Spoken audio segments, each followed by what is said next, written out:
And so if you'd like a copy of the recording, we'll be more than happy to share it with you. First thing I want to talk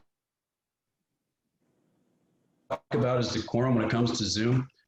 Because if you have your mics on, or if you talk, or if you do anything that makes noise, typically it'll switch to your picture onto the front of Zoom, for those of you that are not familiar with it. In addition to that, if there is anything, we want to make sure that this is a productive meeting, productive discussion, productive debate. So please, if you're going to make any discussion items or talk, it's directed to me as the moderator or chief.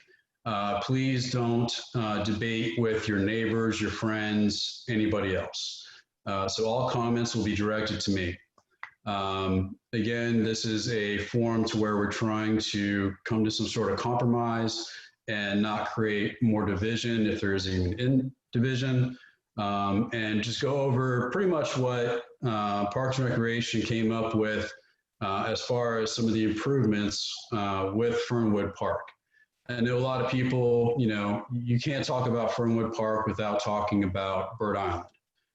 We will talk about Bird Island, mostly in the context that it's a Board of County Commissioners issue. I know that Jim Willer's on as well, and Jim has done a lot of work with Commissioner Vanderlei on working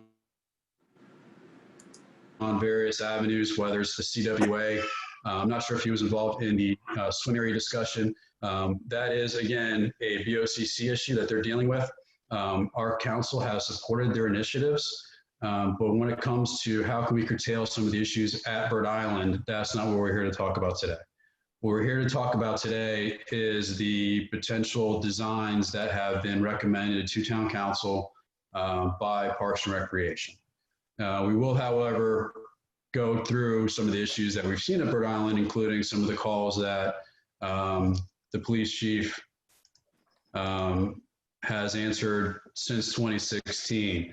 And I think some of those calls will actually surprise you. This is a PowerPoint presentation. And again, we're on Zoom, so internet sometimes comes in, comes out, depending upon how many kids in my neighborhood are actually doing homeschooling. And should there be any interruption, I think it's going to switch the admin rights over to Chief. So please bear with us until I switch over to my MiFi. And with that said, let's go ahead and get started.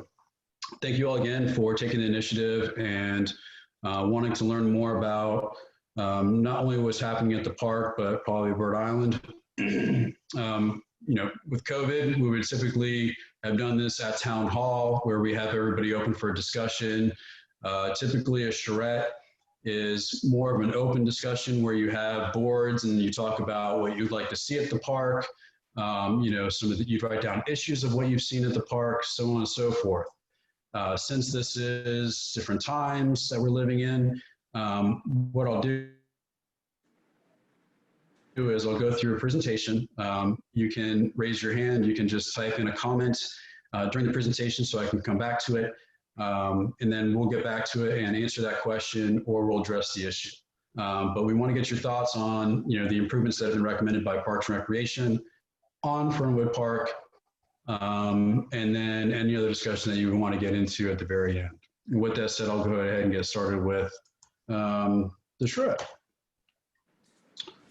So some of the topics that we're going to talk about today is, again, Fernwood history. How did we actually get the park? And then Parks and Recreation recommendations and actions. We'll do a timeline of what they did as far as suggested improvements. Some people think it just happened overnight. It didn't. We've been talking about this for several years now. The proposed concept, and then I'll briefly show some submitted concepts, both from Mr. Willard and Tom Stroop, and then we'll get back to those at the very end when we talk about the boardwalk itself and then parking issues over at Bird Island, or over at Fernwood Park. As I said before, you can't talk about one without the other, so we'll go over Egret/Bird Island. The proper name is Egret Island, but I think most of us know it as Bird Island, so I'll reference it as Bird Island throughout the presentation. And then we'll look at actions that we took prior to 2020, and then some of the issues that came up with some of those actions, and then we'll talk about some of the actions that are currently at play right now with BOCC, meaning the Board of County Commissioners. If I use any acronym that you're not familiar with, please put in the chat box, hey, what is BOCC? What is EPD? What is FRDAP? Whatever it is. And we'll also talk about the players that are key to helping us resolve those issues over at Bird Island, because there are several. And then we'll do an open discussion. We'll talk about the Fernwood improvements. And then if you want to talk about some of the Bird Island issues, I'll be more than happy to discuss those as well. So first things first, you know, a lot of times when controversies occur, I want people to remember that the people that are coming up with these plans are volunteers. You know, the volunteers that are on this committee is the Parks and Recreation Committee. You have Nora Brophy, who I believe is on. You have Vice Chair Lisa Miller, who is on. Doug's not on. But you have, again, all these people that dedicate their time and they're not paid. And believe me, they spend a lot of time on thinking about these projects, working these projects. And you can see through the timetables that they spend a lot of time on these things. And their sole purpose is to make sure that not only are we providing adequate recreational activities for our residents, but we're protecting our natural resources as well. So you can see that they have a great you know, mission statement. They've provided us with a lot of monies to do these improvements, because again, the total budget for the town of Windermere is $6 million a year. And most of that goes to public works, it goes to law enforcement, it goes to the fire department. So we're pretty much left with counting on the volunteers and grants to get money for us to fund a lot of these amenities that the residents have come to enjoy, not only at Fernwood, but as you'll see at the other parks as well.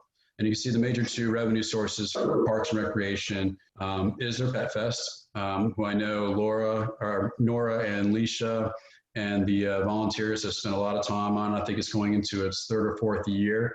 Unfortunately, it had to be canceled this year, but next year, make sure you show up. And then also the Run Among the Lakes, which will be in October, and it's going to go virtual. So if you're not familiar with virtual races, it's the ones that you can do on your own, at your own pace. You just have to finish it within the time frame. And really quick, just so you know the magnitude of what they are responsible for, you know, we'll go through the various parks. Central Park is a great example. That is pretty much one of the heart of the town of Windermere. They've worked hard over the last couple of years to not only enhance the park, but also look for FRDAP grants and other grants to help fix up the park.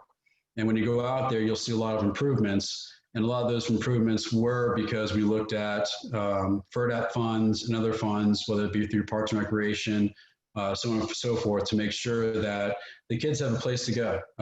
The kids can go into the playground. You have an older kid playground and you have a younger kid playground. You also have Frisbee golf. I've never played it, but I guess people play it, and it's a small course, and maybe we'll extend it at some point. But we also put a little, there's also a pavilion out there where kids can have birthdays, and we also included a water station out there as well. So kudos to them for their assistance, and also for you know, not only using the money that they raise through their sweat equity, but also using FRDAP grants. We also have Johnson Park. A lot of people don't know what Johnson Park is. Along Lake Bessie, and there's a park bench, but it's mainly used for stormwater retention. We actually had a variance that was called for last night that is adjacent to this park, but it's more stormwater than anything else. Lake Bessie, which will probably be another hot button discussion item in the future, that is the second private Town of Windermere boat ramp. It only has access to Lake Bessie, so when you get a key, that key will be able to use here and over at Fernwood Park. Future plans are looking at, again, some more passive recreational amenities at that park, meaning maybe some parking, maybe some picnic tables, stuff like that. So I'm assuming that, again, the neighbors are going to want some sort of shred or some sort of workshop to discuss those and work those issues out, to come to some compromises that as well. We also have Lake Street Park, which has become a lightning rod of controversy due to the fact that we have a lot of youth that, you know, hey, all of us were kids at some point. All of us were teenagers. When we were teenagers, where did we go? We went to the parks, not only to recreate, not only to meet friends, you know, but that's where we also went out to possibly do bad stuff. We've all done it. Sometimes we like to forget about it. That's just a matter of life. That's just growing up. So, you know, when we do talk about these parks, you know, we try to make sure that we have enough parks. And again, this is the reason why we're going through this, that we have enough parks for kids to congregate, but to try to keep it into levels that are manageable, both by the kids themselves, maybe the parents. So there's, you know, kids and families that can enjoy it, as well as the teenagers, but also from a law enforcement perspective, that we're not having a lot of negative issues at each and every one of these parks. We also have parks among the lakes, which is pretty much the tennis courts that you see on Main Street.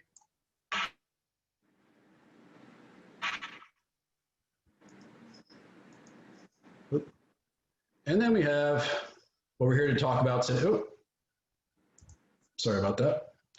And here we move on to Fernwood Park, which is exactly why we're here today. Fernwood was platted and dedicated to the town, to the public in 1921.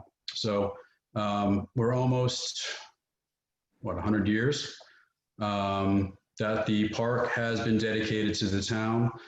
This is actually the plat that you see from Orange County Property Appraiser's Office, and it has a future land use zoning of recreation, which allows for a variety of different issues. If you're not used to future land use, you have a future land use and a zoning that lays on top of that.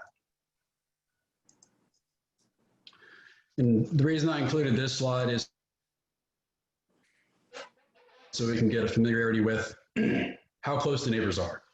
For those of you that are not neighbors, are not within a 2-block radius of this, and for those of you that are neighbors and live within a 2-block radius of this, I want you to wear both hats today. I want you to wear a hat as somebody that wants to go to that park. If you don't live next to it, that's not in walking distance. And then I want you to put on the hat too, as if you were the one that was living next to it. I know that's kind of hard to do, you know, and people might say, well, they bought a piece of property next to a park.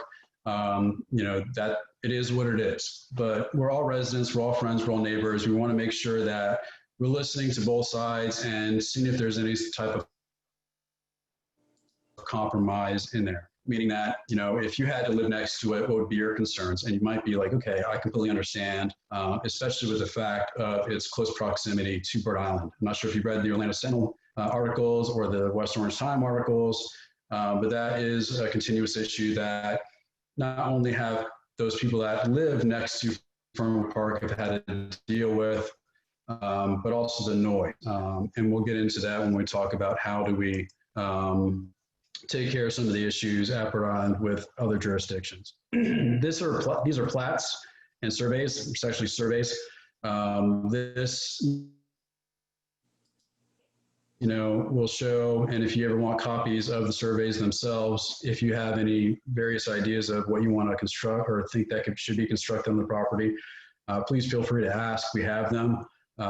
We have a couple of we have a stormwater project that we're working on, and also we had a FRDAP grant. And thankfully, you know, with the help of Mr. Willard and some of your neighbors, if they didn't bring up a issue that we did not know about, if you aren't aware, we actually received monies for the FRDAP grant. We believe that if you use money from the FRDAP grant, if you don't use that money for the boat ramp, then it would still be a private boat ramp. And then through DEP's legal team, they said if you use any money through that FRDAP grant on that piece of property, then you have to open up that boat ramp to everybody. So we immediately pulled our application, and you know, we said no, thank you. That is nothing that we want to be entertaining. So we are not going to be utilizing FRDAP funds, nor are we going to be seeking FRDAP funds for any park improvements on Fernwood Park from here on out. So that means all the money that is going to be used to fund any amenities at the park will be coming from Parks and Recreation or the town itself.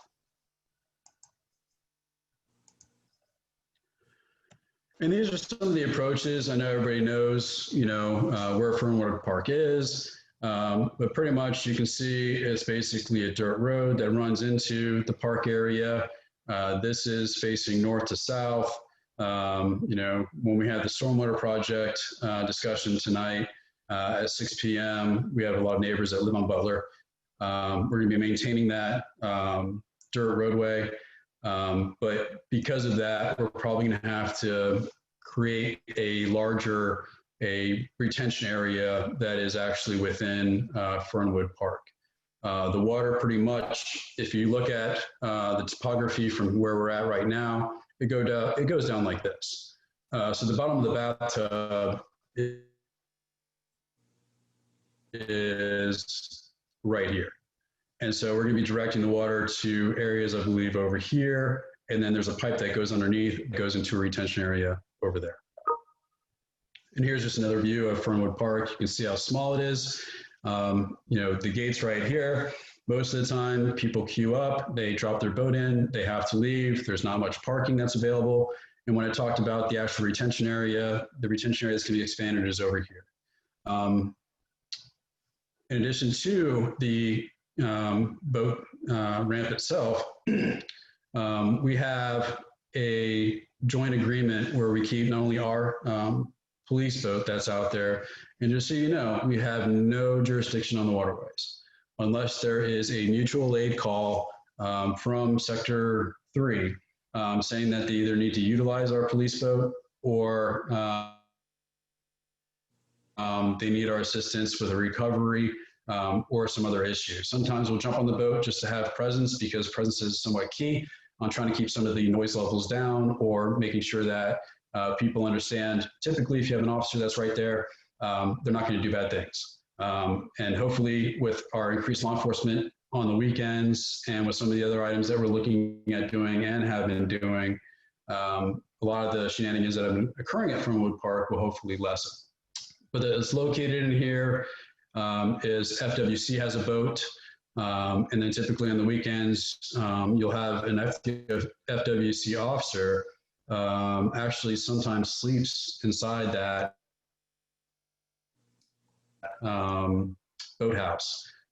They actually did some improvements because when they were working on one of the boats or lifting it up, it actually went through the roof. So it's been enhanced, it's been repaired, but that's currently what that area looks like right now. And you can see over here to the right, that is a public walkway, a dock. Anybody from the public, you don't need a boat pass or boat key in order to utilize that. Number one, it's used for not only people that don't have views of the lake. You have to admit, whether you live next to the lake or you don't, when people are here among the lakes, there are very few locations where people can actually view and enjoy the lakes. Here's one area where they can view and enjoy the lake. You have Windermere Recreation Center is an area where you can view and enjoy the lakes, and then Lake Down and Lake Bessie. But those are basically it, because most of the homes that are built and constructed along the waterways block the views. And here's pretty much another view, and you can see here's our friend over here, which is Bird Island. One bench, not two. We used to have tetherings up here, but with the rope, it's expensive. People would cut it, they would tie onto it, it would fray, and it just became a maintenance nightmare, and it was too costly to repair. That's why we got rid of that. But it's mostly just an area for people to, for people with good intentions to look at the lake to use for fishing and not use as a jump off point to Bird Island. And here's another view where you see that we have, pretty much a circular area to where people would queue up, they'd drop their boat, then they'd leave. If you see on the weekends, most of the time, OCSO has their boats right here, or their car and trailer right here, and then you have parking for FWC over here. There are some parking spaces where you see my car right here, over here on the east side of the park, and then there's limited parking on the west side of the park. Reminder, you cannot park your boat trailer, so you're gonna have to drop off your boat, then you leave, park your trailer at your home or wherever you park it, and then you come back and park your car. So when you come back, you're able to get off your boat after you tie it up to the dock, get in your car, drive, get your trailer, come back, and then actually take your boat out of the lake. And these are some other views. I know Mr. Willard's house is right here, and there's a little access there, and the neighbors over to the north, they have a little access here as well. Then also some views of the Cypress Street moved. One, it was anticipation for the boardwalk, and number two, they were all invasives. We didn't take anything out that was healthy. That was, because DEP would not give us a permit to remove anything that is any protected species or anything that would provide a net benefit to the water quality of Lake Butler. So we wanted to make sure that, everything that was cleared out per the permits that we pulled. And then also you can see, this is on the north side, that there's a little area back here that, we sometimes utilize. And when I talk about when we utilize, there's only two areas that we utilize, and we have to make sure that everybody's aware of this as well. When there's a hurricane, and everybody jokes around with the fact that, when I cut my leg off pretty much in 2017 for Irma, we had two spots that we have to allow for trucks to dump landscape material or trees or debris from a hurricane or a natural disaster. So we have two DEP permits. One is Fernwood Park. So we have to make sure that we don't put any amenities within an area that we're going to have to utilize for a natural disaster. And those of you that lived through Irma know that we had a bulldozer, and we also had a cherry picker truck come through there, because what happens is we would have Dobsons pick up the material, shove it into their cars, and then be able to drive it through, because we couldn't have the big trucks come through. They had to be in an area to where they had access to get the cranes in. The same thing at Windermere Recreation Center. So another thing that we have to keep in mind is that this is the area that's going to be utilized for the west side of town for debris pickup during a natural disaster. So we have to make sure that this area is clear. A lot of things that people talked about was, because all of a sudden I started getting email blasts and text messages and phone calls about the boardwalk. And people were like, well, I didn't know about this. I didn't hear about this. And it's understandable. For me personally, we hear it all the time when it comes to town council making a decision, whether it be DRB, whether it be a certain board or anything like that. And I'm at fault as well. When it comes to where I live in Winter Garden, I sometimes don't take the initiative to figure out, okay, what's going on in my city, what's going on with some of the projects that they're working on. So it's my own fault, but the burden is on the residents to take it upon themselves to make sure that they're fully aware of what's going on within their town. We do as much as we can, and we're trying to adapt with the times to make sure that you get the information right now in real time, whether it be through our Facebook page, Instagram page, Twitter, website, and now we actually have an app. So we are able to send out push notifications whenever there is a meeting, whenever there is a hearing. So when people say, I didn't know about this from here on out, they're going to have to justify where did they, look, where did they go? Because again, you can only put so much burden on the town. We can't go knocking on everybody's door whenever there's an issue that is related to the entire town. So we try to advertise as much as possible when we discuss certain issues. Now, when it comes to some controversial issues, which now the boardwalk has become, we'll make sure that we again, notify the neighbors that are in the close vicinity of when these items will be discussed. We've learned our lesson, and we're going to make sure that we do better communication when it comes to that. But there has been communication with several of the residents throughout the process with Parks and Recreation, whether they've attended the Parks and Recreation meetings, you're a member of the Parks and Recreation Committee, or you've heard through the grapevine. This is something that's been going on, I think, since 2016. So it's been going on since 4 years. So again, if you haven't heard about it, you know, today's the day you're going to hear about it. And there's pretty much with the door hangers, I don't see how anybody can say that they weren't notified that this was going on.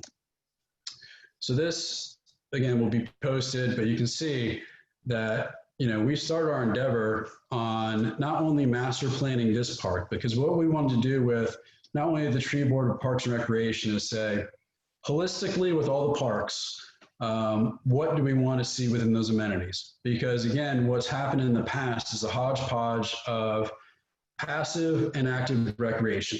And so that's why we want to work with IDG, which was through an RFQ, on selecting a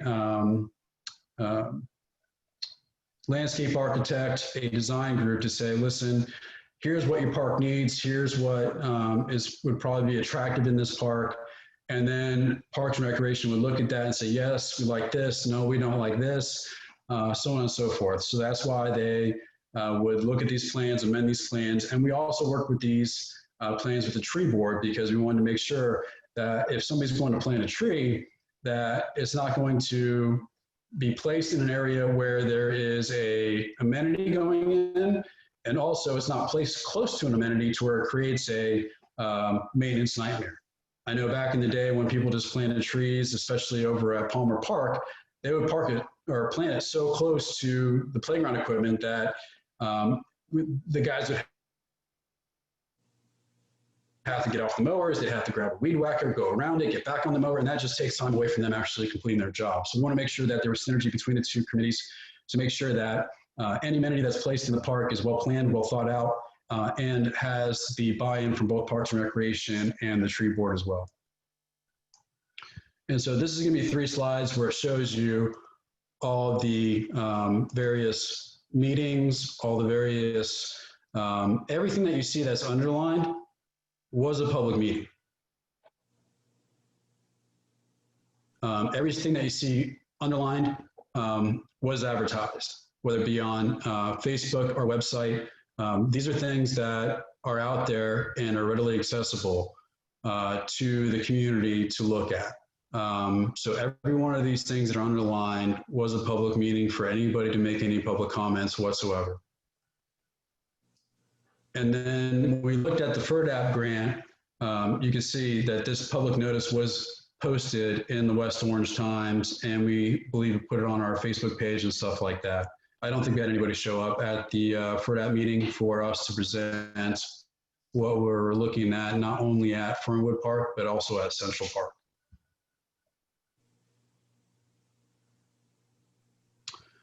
So what came out of that initial design? The concept design was approved by Town Council. Now, let me again repeat that. The concept design was approved by Town Council. The Town Council has not approved any amenity design yet, meaning that the boardwalk that is presented by Parks and Recreation as it is now has not been approved. That's why we're here today.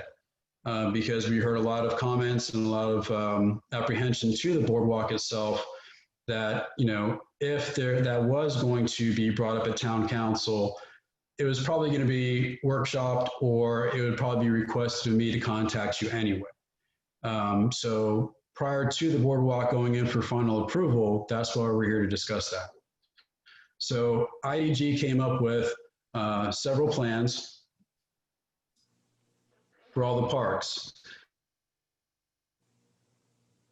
At this park, they came up with not only amenities to attract people to the park, because one of the goals and the missions of Parks and Recreation is to attract people to these parks, and whether it's through active or passive recreation. Now, when Parks and Recreation took a look at this park, it's mostly a passive recreational site. Are you waving at me, Stephen, or are you shooting a fly away? I can't hear you, buddy. You're on mute, but that's okay. You're smiling, so I guess it wasn't anything major. My yard man walked past the window. Oh, okay. So anyway, Parks and Recreation came up with, okay, we want to make sure that this is a passive park. And then we looked at how we could actually, when I say we, I assisted them with discussions on FRDAP grants. With a FRDAP grant, you have to come up with certain elements to get points. And the more points you get into the funded category. And so you'd come up with, okay, I need a picnic area. What is a picnic area? It's a picnic table. That's so many points. If you do a boardwalk, it's so many points. If you do a trail, meaning just an entrance to the park, that's so many points. If you do volleyball, that's so many points. If you do a butterfly garden, that's so many points. So again, you can see that these points rack up, and then it gets you into that funding category where you get a $50,000 grant. It's not a matching grant. It's a grant that you just have to show that you spent the money in the manner in which that you said you were going to spend it. Now, when you look at the design as far as the boardwalk, that's a more than $50,000 project. So when we looked at this, again, Parks and Recreation was going to have to utilize some of their funds and some CIP funds or capital improvement funds in order to fund this project. But you can see from here, from this initial concept design, is that it would extend from the existing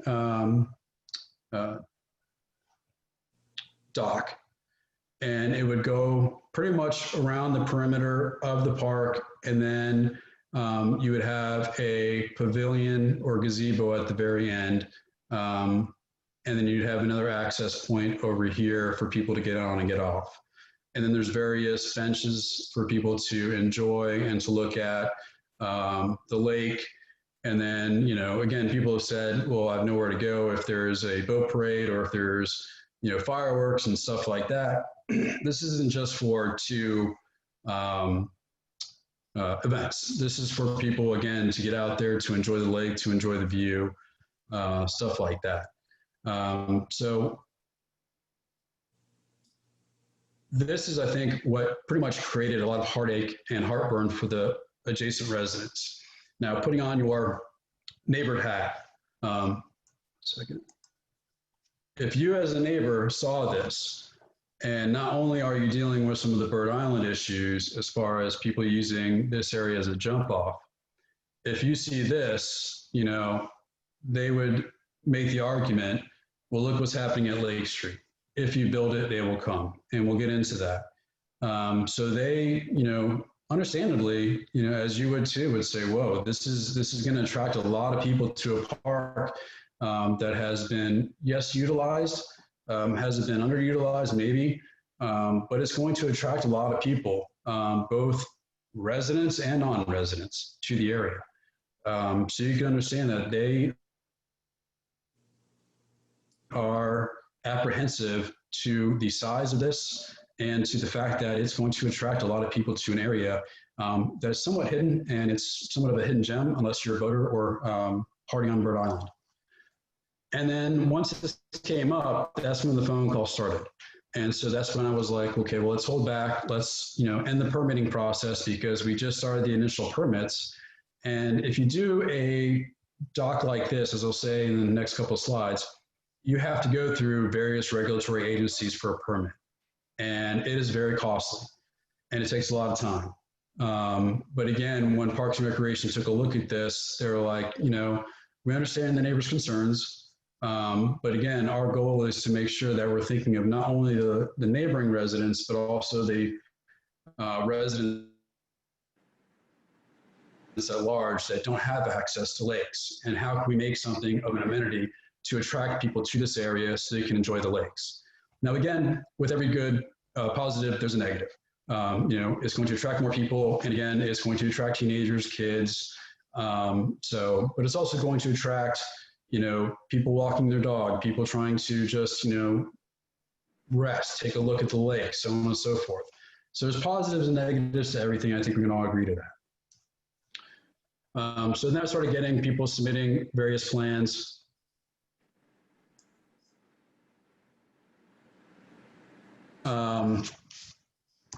This is another, pretty much a plan that came through. And then you can see here, sorry, real quick. These are various like permitting, and you can see some of the renderings of what it would have looked like. You'd have the boards across to hopefully eliminate people. You know, if the town of Windermere were to construct this, and Scott's on as well, we'd have to meet permitting guidelines because it has public access to where you'd have the wood on the sides, so small kids wouldn't be able to fall through. And you can see the height on this, and then you'd have benches along the length of the boardwalk itself, which again increased a lot of people's apprehension as to why do you need so many benches, why is it so big, and then also people are worried, understandably, that this is just another way for people to use this as a jump off to Bird Island. But again, see it as for what Parks and Recreation saw it as, was that they're trying to create an amenity for people to enjoy the lake and to enjoy nature and try to be as passive as possible without creating anything that was too active recreation. Oops, sorry. So then after that, we got the boardwalk. We started getting various ideas, which, I accept the fact that I am not all-knowing. And if somebody has a better idea or has an idea, I'm more than happy to listen to it, whether it be, making the dock smaller to still accommodate the intent of what Parks and Recreation wanted, listening to the people's concerns about, it's a small park. I don't know if it's going to be able to accommodate that type of boardwalk. And if you have such a huge boardwalk and that's tied in with a boat ramp, where are people going to park? They're going to park probably on the right-of-ways. So you have to take that into consideration as well, which I'm not sure Parks and Recreation did. And also from a law enforcement perspective too, is we need a lot of access for any types of recoveries or EMS when and if something should happen within the lake, because even though we don't have jurisdiction on the lake, we are the first area where people are going to be able to access to render that medical aid to anybody. So this one was submitted by Jim Willard. You still maintain the retention areas. You have some parking areas on either side, and then you have a dedicated area where you would have fire EMS. So pretty much you wouldn't be able to park in certain locations, but have a scaled down version of the boardwalk. And again, this will be addressed later on too. The pros and cons of each. The pros of this one is landward. The permitting would be through us. We might have to go through one other permitting agency. The cost of the boardwalk would be smaller because the scale is smaller. In addition to that, the cost of the permitting is going to be less as well because it's not into the areas of the lake. And you'd still have an area of clearance where people can view the lake, they can enjoy the lake, so on and so forth. And it would be hard pressed for people to use this as a jump off point for Bird Island because they're just going to be jumping into a marshland. So that takes into account a lot of the apprehension and a lot of the issues that have been raised by the immediate neighbors. And that's why we're here today, to talk about those issues and which boardwalk you guys would prefer, which one you wouldn't. Another one that was presented by Tom Stroop. Again, you have the ramp, the boat launch, you have a vehicle gate, and then you have residential parking. So again, with the parking and whatnot, I'd have to do an overlay on this to see how it would work, especially with where we would have our retention areas, as well as making sure that we would still have access to an area to where we have to do a dump off. But I believe his thought was in order to keep it public as well, you would have a walking gate over here. Or, he can elaborate on this later on, to have two gates where you have a vehicle gate and then you have a gate as well to where people can just walk in, for residents only to get into this area. Now keep in mind when we get through this, this is a public park. The only thing private is the actual boat ramp itself. Sorry. So now let's get into the whole reason why there's apprehension. Bird Island. Everybody knows, I think, the history behind Bird Island. It was dedicated from the Frank Chase Company. Y'all can read through this at your leisure. You know, it's owned by the Audubon Society. There's been several things that have been tried over the years since I've been here to try to get people off the island. It is a bird sanctuary, so they're not actually allowed on the island. They put on even no trespassing signs. They've put on, you know, they have FWC out there. And, you know, there's been various things that we've been done or trying to do as far as Bird Island, but I don't need to get through the background because, again, I think everybody knows where it's at, what it is. But now we can get into what is exactly happening out there. And if you ever wanted the deeds, the only reason I include the deeds here is in case you were a history buff and want to take a look at it. So again, we've been working with various jurisdictions over the years to try to see how we can reduce the amount of issues. And the issues that I talk about is noise, safety, and the trash that comes off of that island onto our lakefronts, and also the crime. You know, people drink at the island, and if once they're drunk, they go somewhere. They get in their cars, they either drive from Fernwood, or if they parked over at our other location, they park. We've had fights at Fernwood and so on and so forth, but you know, we have to work with other jurisdictions to make sure that we're doing what we can from our standpoint. But you can see it's not only the Town of Windermere, but you have the Butler Chain of Lakes Advisory Board, Florida Fish and Wildlife, Orange County, and the Audubon Society.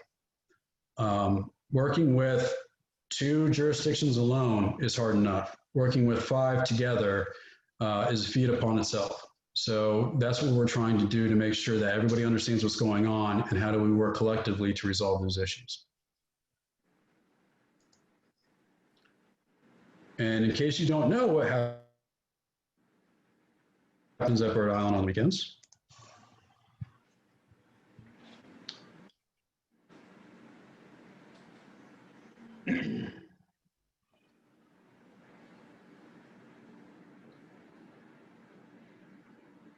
and commentary here is not everybody's bad.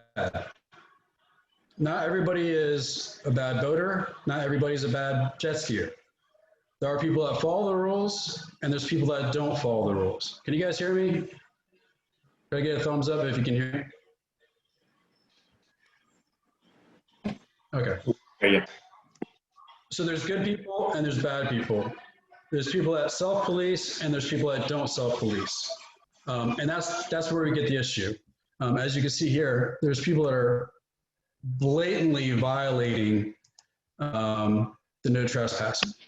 You can see that there's loud music, and with loud music, and there's nothing between the music and somebody's home but water.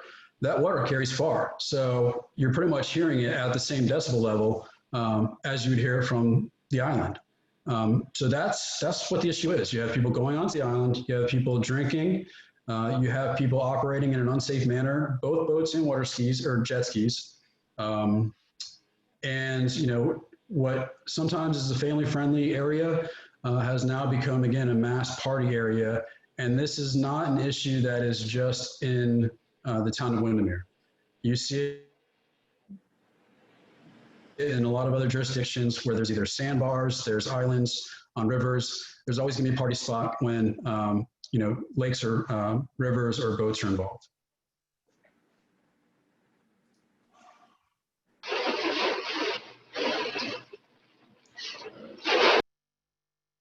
So You have the Butler Chain of Lakes Advisory Committee. A lot of people might not know the players and who we have to deal with when dealing with Bird Island. And I'm sorry if I'm boring you guys, but you guys have to know all the players that we have to deal with in order for us to really show you, who we have to work with. It's not as easy as flipping on a light switch. So one of the first lines of defense that we work with is the Butler Chain of Lakes Advisory Committee. For those of you who know Liz Ander, she is our council member. She works very closely with them and has been a really, really strong advocate for everything that they do. For those of you that don't know, there is an MSTU, which is a Municipal Service Taxing Unit, that is on all of your tax bills that live within West Orange County or near the lakes, that goes into a fund that the Butler Chain of Lakes Advisory Board uses not only to enhance the water quality of the lakes, but also to protect the lakes from stuff that you see right now. So they are a major player. And the amount of money that they get every fiscal year is about $1.5 million. That's really not a lot, but it's money that they can utilize through the recommendations to the Board of County Commissioners, because you have the Butler Chain of Lakes Advisory Committee, and then over them is the BOCC. So whatever recommendation they make, it goes to the BOCC to approve. So that is your first point of defense, is to go to the Butler Chain of Lakes Advisory Committee and say, listen, here's the issues, here's what we're fighting with, can you please help us out? So that's what we've been engaged with over the years, and that's where they've been providing us money for our extra off-duty.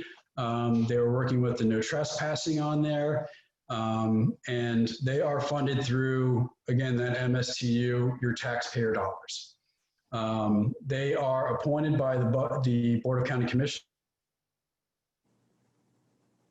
and we do have some local residents that sit on that advisory committee. And when I talk about the Butler chain, it's an extensive chain that they have not jurisdiction over, but it's a chain that they have to spend that $1.5 million on to, again, make sure the water quality is there. So when we say they have $1.5 million, great. They can put they can put $500,000 towards enforcing Bird Island. Well, now they have $1 million left to try to protect and enhance all these other lakes.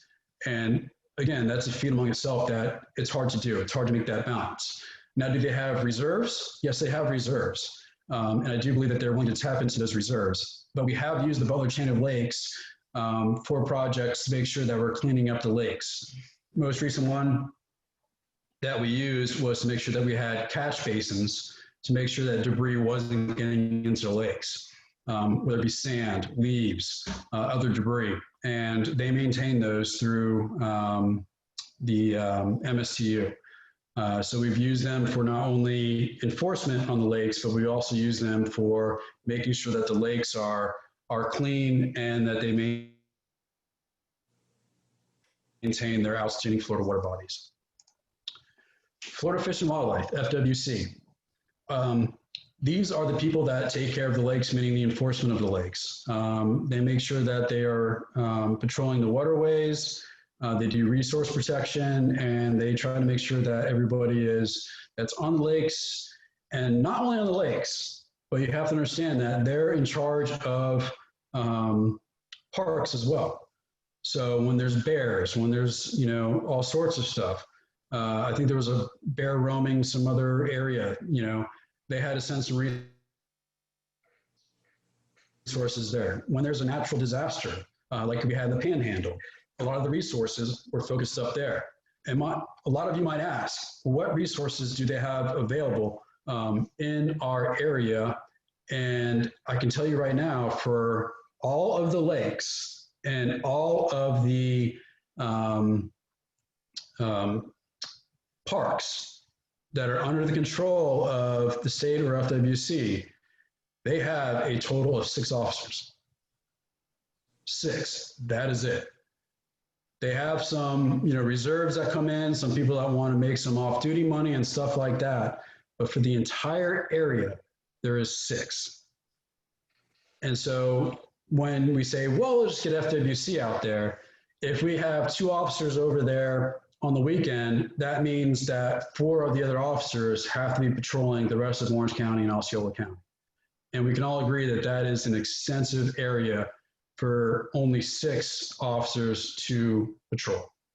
Now, we try to work with FWC and Orange County Sheriff's Office as well to make sure that if FWC can't be there, then we try to use OCSO. Thankfully, Chief Ogden had worked with OCSO, was a sector captain, was actually this sector captain, and has a lot of contacts as well as some of our residents that are in the local area as well, to where we can rely on those resources to come over to us, to where we can have OCSO out there, we can have FWC out there, as well as the town of Windermere out there. Oh, and then one of the comments too is, again, those 6 officers, they're not working 24 hours a day. They're on shifts.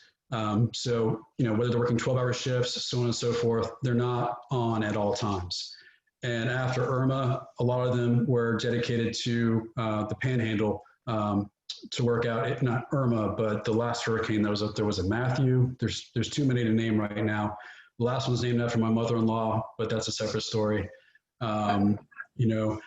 So they had to direct a lot of the resources up there. So we had to count on OCSO and the town of Windermere for that. So again, FWC works on a shoestring, and we just cannot, continuously try to pound on them to enforce the regulations out there, because there's other areas that need it as well. Now, documented issues. What I did was ask Chief to go ahead and take a look at what calls have we had specifically for Fernwood Park. Is it a continuous issue that our officers are going out there left and right and stuff like that? Not to say that, when you call dispatch, it'll go to Orange County if it's a noise complaint on Bird Island or something else. But I just want to know from our standpoint, whether it's on the non-patrol line or if it's dispatch, what issues have we seen since 2016? And you can see here, you have July 3rd, which is the day before July 4th. The boats near Bird Island, it's a noise complaint. So OCSO already had the call. And just so you know, from a noise complaint as well, and we heard this from the mouths of the FWC officers and OCSO, they'll drive up and they will tell them to lower the music. They drive back. When you have 40 or 50 or even 75 boats out there, it's hard, really hard to identify which boat is actually blaring that music. So it's really hard to for them to enforce that noise ordinance, but they do their damn best to do it. Now, if you have a DJ set up on the island, that's easy. You can go ahead and trespass that person. If they ever come back, then you can arrest them. But from noise complaints perspective, those are very, very hard to enforce. Again, you see some suspicious vehicle. Resident needed assistance with opening the boat ramp. Caller needed the gate open for their boat that was broke down. Boat needed towing. 15 teenagers at the dock. We cleared it out. Suspicious vehicle check. Illegally parked vehicle. Boat near Bird Island would not start. There was a storm moving in. Suspicious person. Suspicious vehicle. And on that same day, on July 4th of 2019, there was a resident that called reference to an injured person on a propeller. Unfortunately, that person passed away, and that was last year during July 4th. Whether it was relative to drinking, whether it was to unsafe boating practices, I would have to look at the OCSO report, but that was an unfortunate incident where a young man did pass away. And we have had, again, juveniles that have had to be resuscitated at that park. I think we had 2 this past year that had to be resuscitated and taken to Health Central because of over drinking. Again, but you can see juveniles at the dock, found ID cards, citizens assistance, stuff like that. But most of the calls, again, this is in a 3-year period that we've had a lot of these calls. Maybe 1 or 2 are major calls, but all the other ones are pretty standard calls that you would see in a county or in a municipality. And these are the ones that are directly related to Fernwood Park. So what has the town done? People say, have you sat on your hands and done nothing? No, we've thought of probably everything that we can to try to figure out how do we solve an issue that we did not create. I kind of compare this to the cut through traffic. We did not create that problem. Other jurisdictions created that problem. Other jurisdictions have ignored that problem. And unfortunately, our residents are the ones that are going to have to suffer the pain of those other jurisdictions from not either enforcement or the decisions that they made. And that's not fair. We have to inflict pain on our residents for, again, something that we did not create. So we looked at annexation. We looked at no wake zones. We looked at what can we do on the landward side for current and future. Then we now have looked at, again, with the assistance of Mr. Willard, also the BOCC, DEP, Liz Johnson, and the Butler Chain of Lakes Advisory Committee on, again, some outside the box thinking of how do you try to stop some of the issues that are occurring at Bird Island. And you can see down here is all the other area people that we're going to have to work with. So should the town annex the island? Long story short, no, we should not. I can go through all the reasons why, but as far as just logistics, cost, there is just no way that the town is going to want to, number one, take on that financial liability. Number two, take on the litigation liability. And number three, we just don't have the manpower nor the money to do it. If you want us to do it, we would have to increase taxes and the same thing, whatever, extra restrictions you want to park for boat ramps and stuff like that, you'd be looking at increasing costs for boat ramp passes. But we looked at it from just not only a legal perspective, we looked at it from a public works perspective as far as, getting out there, cleaning it, maintaining it, getting certifications, and also from a police perspective too. It is not something that the town should or will look at doing now or in the future as far as annexing that island. Then you have the discussion of no wake zones.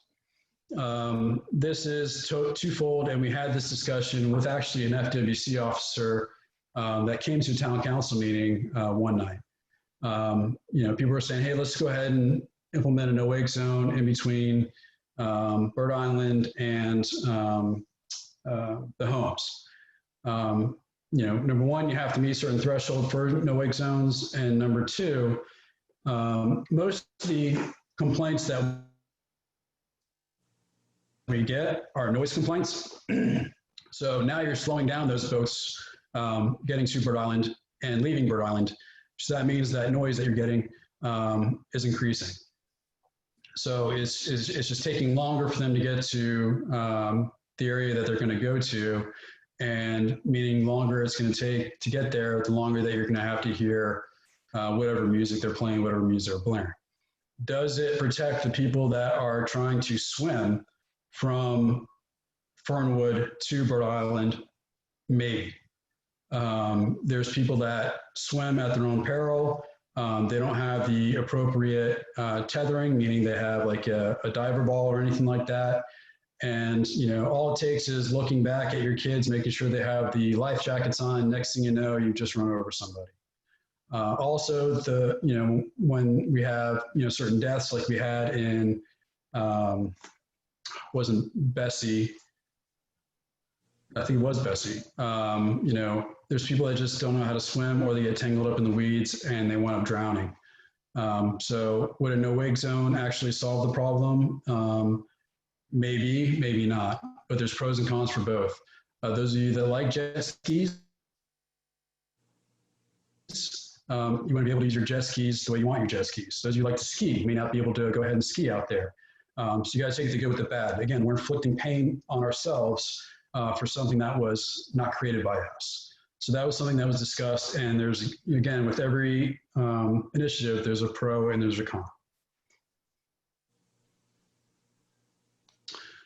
Some of the things that we have done now, and Chief, I'll turn it over to him on this and talk about things that we're working on.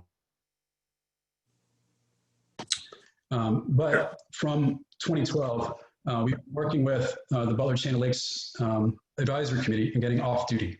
Not only have we been getting off duty to where we're working on the weekends and major holidays and getting paid for by Butler Chain of Lakes Advisory Committee, you know, we're able to show that the police are there. And, you know, we have future plans of putting a camera out there. Now, the camera would be a live feed, meaning that I would have access, Chief would have access, every law enforcement officer would have access to that camera system, to where if they see anything going on that is improper or illegal, they would be able to get out there. Also, it would be taped. We're still working out the Wi-Fi issues and connectivity issues, but our intent is to get that camera out there and active as soon as we possibly can. In the meantime, again, we have law enforcement presence from our side. We can't require OCSO or FWC to have their law enforcement presence, but we can only do what we can do. So we have off-duty out there. In addition to that, see if it's the next slide. We'll get into the additions that we've done, but and Chief can go into this, but we also, before last year to this year, we couldn't do cooler checks. We could say no alcohol at the parks, and you know, when you change commissions or councils, you change viewpoints, you change, you know, hey, we've tried something and it didn't work, now we need to try something else. So we first said no alcohol at the parks. But what that didn't give us permission to do is, let's say that Tom is going to go out boating, and, you know, hey, Tom, I know Tom doesn't drink, but he enjoys, while he's fishing, maybe a beer or two. A lot of people do. You know, so it didn't give us the possibility of doing cooler checks. Now, an officer could come up to you and say, or an FWC officer can come up to you and say, hey, do you have any bazookas? Do you have cocaine? Do you have a dead body in that cooler? Do you mind if I check? A lot of people, sure. You open that cooler, there's a six-pack, and when you say, you can't bring that six-pack into this park, I'm sorry, you have to take it back to your car. That was the only way we were able to do cooler checks back then.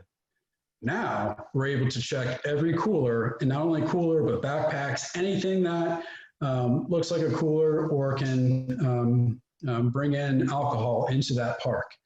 And that was implemented probably about a month ago. And Chief can attest that, and I'll pass it over to him to talk about a couple of things, can attest that that has worked. Where he's had, I think we get the daily reports where it's either 12 to 15 people at a time, not at a time, but during a shift, we've turned them away and they have not come back. And then we'll get into, after Chief's done, some of the handcuffs that we have on us right now due to COVID and the state attorney's office, as far as enforcement of people that violate those city and state statutes on that park. So Chief, I'll turn it over to you to discuss some of the issues that you've seen and some of the actions that you've taken as it relates to Fernwood Park. Sure, and I don't want to belabor too much information on there as far as the calls for service, and they're, you know, not major ones, but when we do have an issue, they're a concern. I think some of the biggest things we've done, and just to kind of get into a little bit of the history of why we've asked for, requested the off duty, is because you got to think anytime a major event came around, we authorized overtime for an extra officer to come here. That was on Windermere Town residents' tax dollar. And of course, we knew the problems were coming out of Bird Island. So we submitted for that off duty. It's only about 17,000 a year. It doesn't really come out to much, but during the summertime and on holidays and on events that are coming up, we'll make sure we have an officer there. What was the main problem that we were going to see, and how can we help protect that? It was shoreline protection. Of course, we don't have jurisdiction unless we get mutual aid to get out there. We don't want that all the time, but we do put the boat in the water plenty of times for emergency situations. But the main issue seemed to be with Fernwood Park is individuals coming to the park, jumping on a boat, going to Bird Island with cases of beer or things of that nature. Obviously, if they weren't of age, we could do something. If they were of age, there was nothing illegal. I think the biggest thing that we have had right now, to be honest with you, is the no alcohol in the park and the cooler checks. I can tell you over the last couple of weeks when individuals come to the Fernwood Park and they go on a boat dock with a cooler, we do the cooler checks, there's alcohol in there. The officers have sent them right back. They've sent about a dozen people back last weekend, stats that I looked. So I think that is going to be the biggest, how can we help with this situation? I think that has been the biggest one, certainly right there. Just having the presence of the officer, I think, has been a huge as well.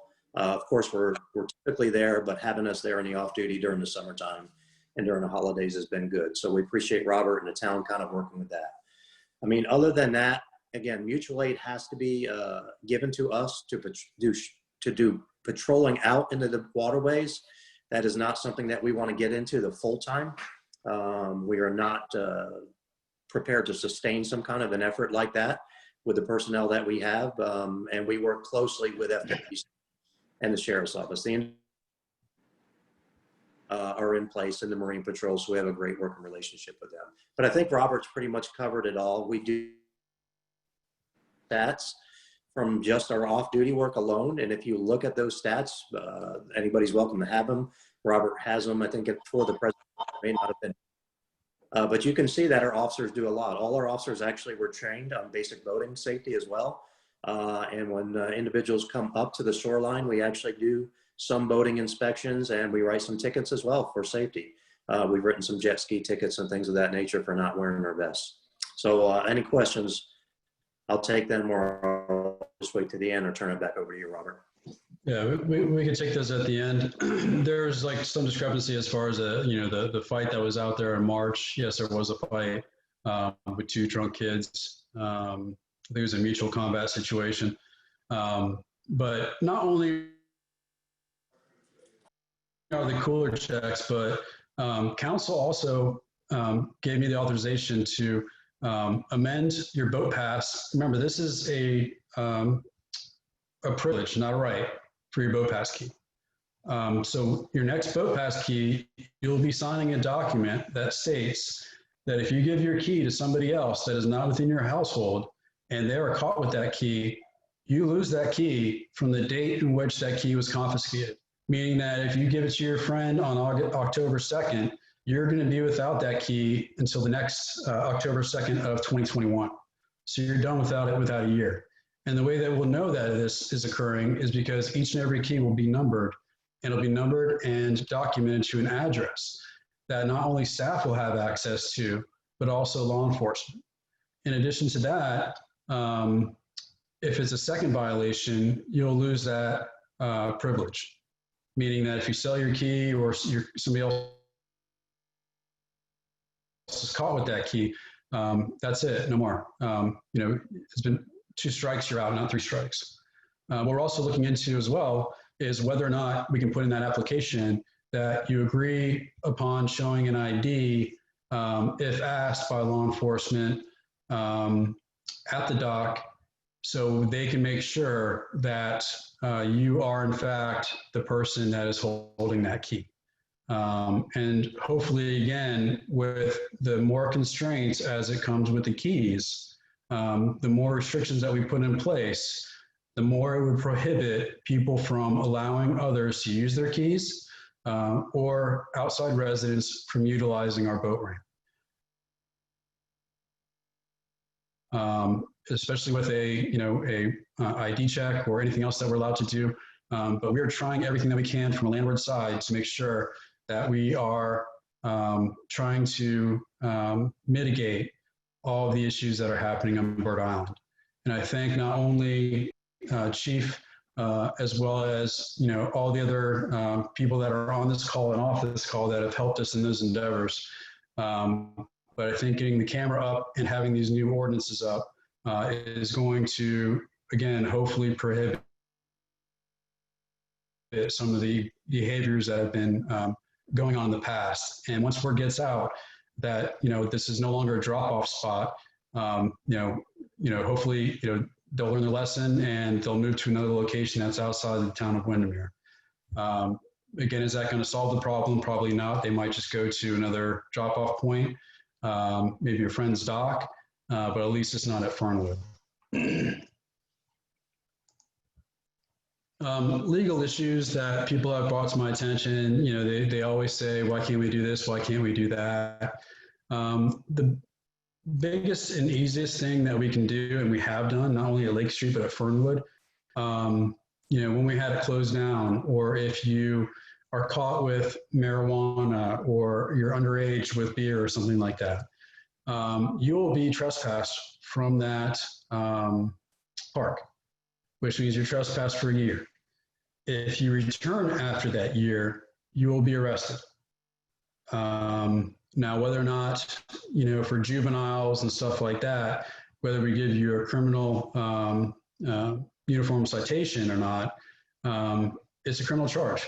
And you will be criminally charged for trespass. Because right now with COVID, the juvie center is not taking anybody, and we're not going to probably take somebody to jail for a trespass. But we'll give you a criminal uniform citation that you have to go to court and fight, and it's a misdemeanor. So, we'll have teeth on that as well. And once you trespass, it's in the log. And once we check your ID, we can know, hey, you were trespassed 3 months ago. Here's the signed copy of the trespass warning. And here's your criminal citation. And you're going to have to face a judge and, either do, community service or try to get, some sort of diversion program. So be it. But again, it's another way we can do this. As far as juvenile crimes, people are like, okay, well, why can't we just cuff them and stuff them? There's a fight, there's something else. The juvie detention center is not taking anybody right now, unless it is a major crime. So if there's a kid caught with alcohol, caught with marijuana, caught with anything else that is not a major felony, it is a citation. The juvie center is not taking these people. So just understand that, because a lot of people are like, well, why aren't we just arresting these people? We can't. Whether, even if the state attorney's office is going to take this case, we don't know. So most of the time we're doing the criminal uniform citations. Misdemeanor crimes as well, as I said before, SAO, State Attorney's Office, is not prosecuting a lot of these cases, nor will 33rd, which is Orange County Jail Facility, accept some of these cases. And also, we want to make sure that our officers are using their best discretion at the best time, because if our officer is spending 3 hours for a simple trespass and taking somebody to the 33rd, that's one less officer you have in your jurisdiction in case something major were to go down.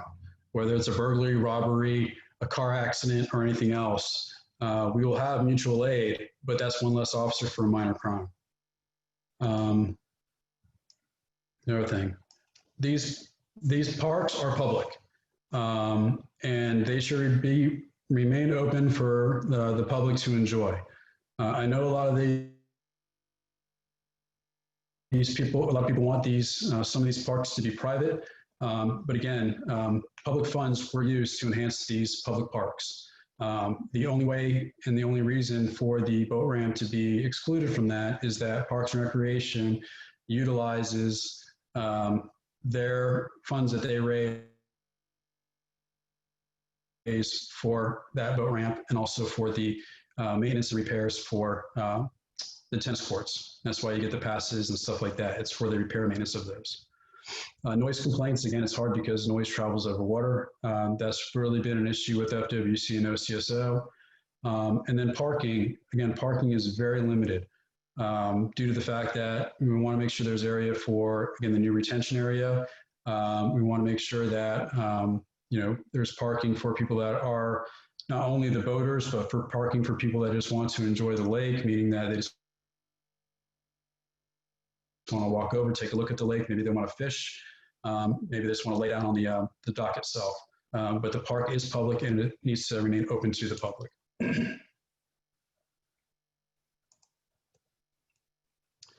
So here are some of the things that we're working with in conjunction with all those different jurisdictions that we previously discussed. The new one that came up that we pretty much were made aware of it probably, I would say an hour and a half, maybe 2 hours before we were able to provide public comment, and it was 24 hours or less than 24 hours before it actually came to discussion before the Board of County Commissioners, was the establishment of a swim zone. And the intent of establishing a swim zone is this.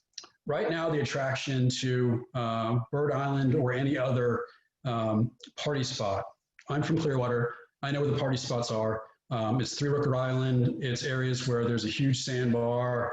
Boats are able to moor up to it. People are able to, wade in the water, get onto the island, and stuff like that. So the intent of establishing a swim area would be to move the people off of the island to where you couldn't wade. You couldn't walk onto the island. You'd have to stay in your boat. You can swim within that area, but you still cannot trespass onto the island itself. So you can swim, you can float on a float. I think they're discussing how many actual floats would be allowed within the swim area. But they're establishing a swim area, and that would make sure that those boats are off of that area and people could not be able to wade from boat to boat to boat to boat. And that would be seen as a deterrent from people now using that as a party spot and find another area where they're able to moor up, they're able to wade in the water, walk from boat to boat, and then enjoy, their drinks or whatever they want to do. But the intent is to get them further away from the island so they don't have access to where, again, they can just sit there and party and sit on the, or walk around and just wade and stuff like that. So that's the intent of the swim area. That length of time that it takes in order to get a swim area approved is 12 to 16 months. It just started with a discussion last week, and they'll be looking at passing ordinances, and then they would have to go through the different regulatory agencies in order to get that adopted. So the first step that they're trying to look at is establish a swim zone.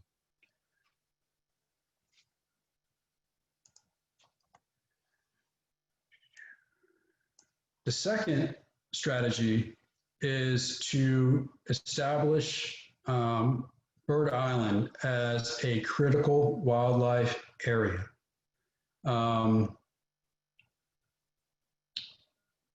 So I was reading the chat box, and I'll get to Councilmember Ander's comment.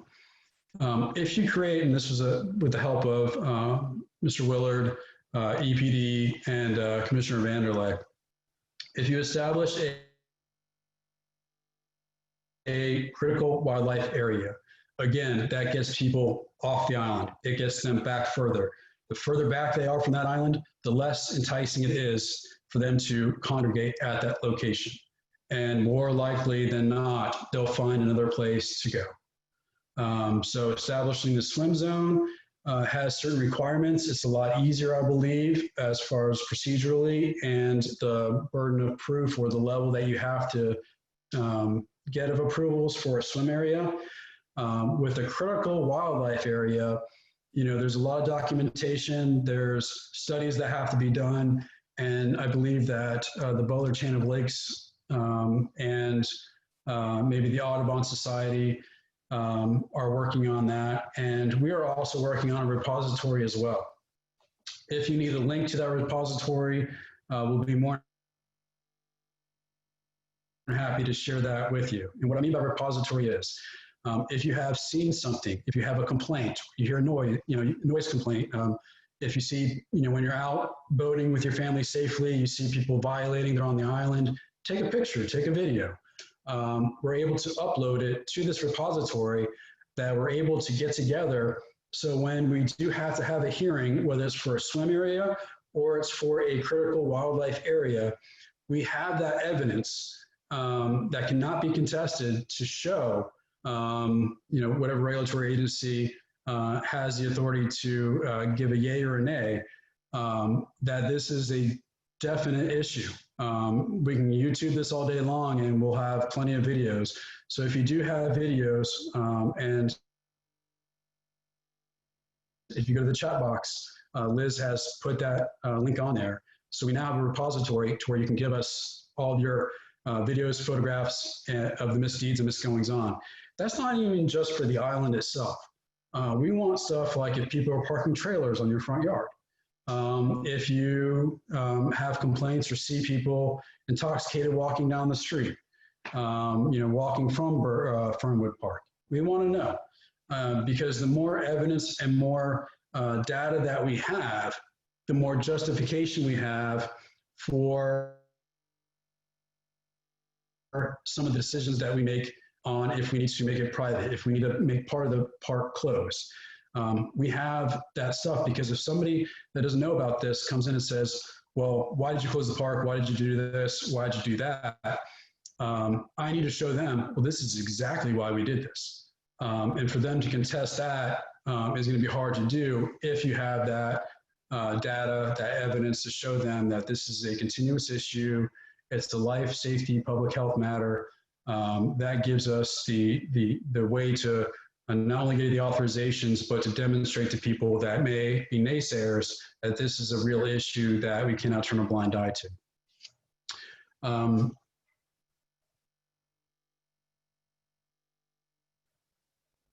From Liz Ander, the comment that she want to say is the swim zone effort, as described by EPD at the BOCC meeting, would include a provision that limits the number of boats that could raft together outside the swim zone. I believe that limit would be about 5 boats. What they mean is you wouldn't create what they call flotillas, where all these boats are just locked in together. They were limited to 5, and that's it. So you wouldn't have just a huge, massive congregation of boats that you can just hop from one to the other. And then please explain that public funds have been used at Fernwood. What funds? Public funds that have been used at Fernwood would be repair and maintenance, whether it's on the dock itself. Those are separate from funds that were used by Parks and Recreation for the actual boat ramp itself. Any of the boat ramp funds that we receive go to repair and maintenance of the boat ramp itself. And that's how we're able to keep it private. If we were to commingle or mix any of those funds, then there would be some issues. And we want to make sure that we steer clear of those issues.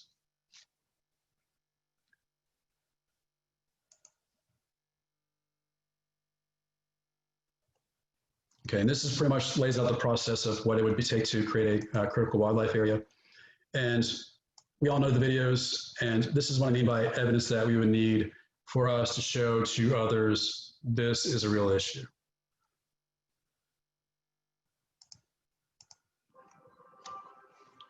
Please enjoy while I take a sip of water.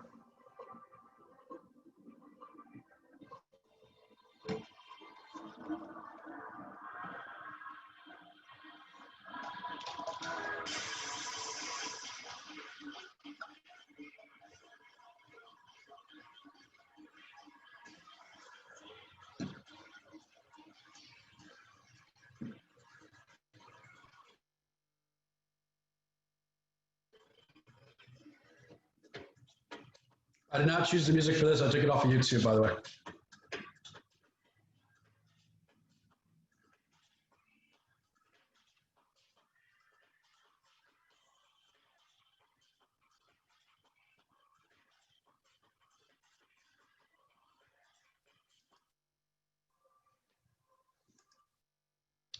As you can see from the video, there blatantly violating the rules that are out there, meaning as far as no trespassing. And you can see that most of the people are out of their boats, they're waiting, they're floating around, they're setting up tents. And that's why not only does town council believe, as far as the ones that have already promoted support for the swim area or the critical wildlife area, that's why they support those initiatives, is to make sure, because if you're not able to float, if you're not able to put in your tent, if you're just required to stay on your boat, then hopefully that'll be deterrent enough for people to find somewhere else to go. And to make sure that we are protecting the wildlife that is on that island, because that, again, should be one of the main focuses of this endeavor, because that is a bird sanctuary. And with the build out of developments, Horizons West, everywhere else, those wildlife areas are getting smaller and smaller and smaller. So we need to protect what we have. So let's get to Fernwood Park. I know it took us a while to get there, but I wanted to go through all the issues, all the things that we've had to ponder, and all the things that we've had to look at. But Fernwood Park is the main reason we're here to talk about today. And the main reason we're here to talk about is the conceptual design of the amenities at that park. So when you want to talk about Verdun, you want to talk about this or that, we're mostly here to talk about, again, the boardwalk, because that was the main critical point of contention between a lot of the neighbors, of how can we come into a compromise on what's happening in here. And again, with everything, there's always a positive and a negative, and we all have to accept that. And what we're trying to be is not only cognizant of the people that live far away and still want access to take a look at the lakes, but also the neighbors as well. And we'll be doing the same process for Lake Street, because that has become an issue as of late. So some of the, So some of the suggestions that we've had is, one second here, create no parking along Butler and 7th. And some of the pros that has would be, it would eliminate non-residents from using the park or parking along the roadways. The cons, again, is enforcement. If they use a friend's key, they'll use a friend's pass, meaning that, you know, if you give out passes to the residents to do like a little hangar or something like that, again, if you're going to give them the key, you give them a pass, and it's hard for us for enforcement. The park is still a park. So if you close off the park, and then anybody that, let's say, you know, I don't have a boat, but I have, you know, I still want to enjoy that park, which again, public funds have gone into. I would have to buy a boat pass and a boat key in order to enjoy that park. And is that fair to the people that, again, not only pay taxes, but want to gain access to that park? Adjoining residents would not be able to use that park for overflow parking. Right now, if you go down, and you saw in the pictures too, and in a lot of parks, you know, for graduations, bar mitzvahs, holidays, any type of celebration that you want to have. Typically, you know, we get an email, we say, you know, hey, can I use this park during these hours? It's usually not used a lot during these times. Can we use it for off-site parking for my party or for my gathering? So not everybody's lining up and down the right-of-ways. We have accommodated that for a lot of the requests. If there is no parking and it's resident-only parking within that park, that eliminates that. So, you know, some neighbors are in favor of that. Some neighbors are not in favor of that. You know, I'd rather contain them into an area as opposed to have them lining up along the street lines. No parking. Let's say that we do put the no parking, and we haven't established a permitting process or anything like that. That means that if we do no parking along, and we have this issue not only with Fernwood Park, we had the same issue on Forest behind the church. They wanted no parking signs up there as well. But it's no parking for them, but I'm allowed to park there. And it's a matter of, well, how do we do this? You know, and again, some people bring up the permitting process, but it's going to be hard for us logistically to work that out, especially with a staff of 5.5. But if you create a no parking zone, that means no parking. Friends, neighbors, anybody that parks within that area will get ticketed and or towed. And you know, you really don't want a grandma or anybody else coming up to you screaming at you for a ticket, or you having to run outside to move a friend's car so they don't get ticketed. I understand the intent is to deter non-residents from using it, but again, it's how much pain are you willing to inflict on yourselves while trying to solve some of the issues that are occurring in another jurisdiction. Another comment was give everyone a pass to park or certain numbers to those who need it along the route. Again, it's a piece of paper. They have talked about stickers. That just means there's more cost to residents.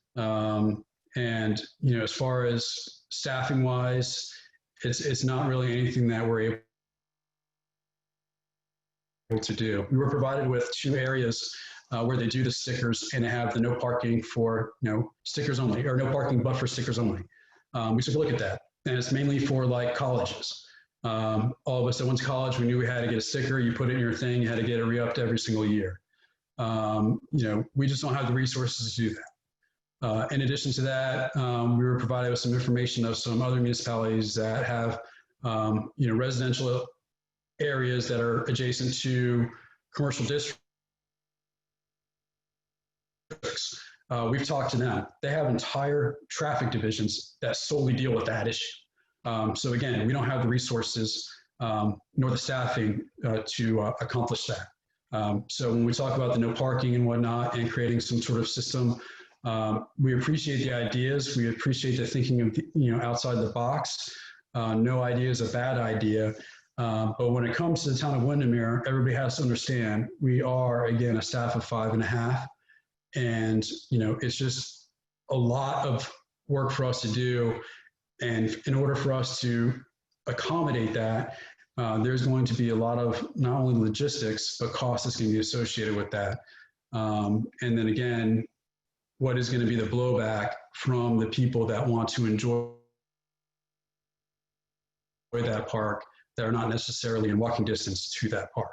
And I can tell you right now, we've had this in the past. Once a decision is made and something's implemented, you'll have twice as many people come out to a board meeting than want something that are against something.